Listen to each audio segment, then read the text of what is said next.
Herkese merhabalar arkadaşlar, kanalımıza ve yeni videomuza hoş geldiniz. Yine yepyeni bir videoyla karşınızdayız.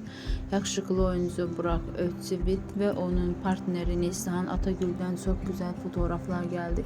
Yeni gelen kareleri sizlerle paylaşıyoruz. Siz de kanalımıza abone olmayı, videomuzu beğenmeyi unutmayın. İyi seyirler, hoşça kalın, bizimle kalın.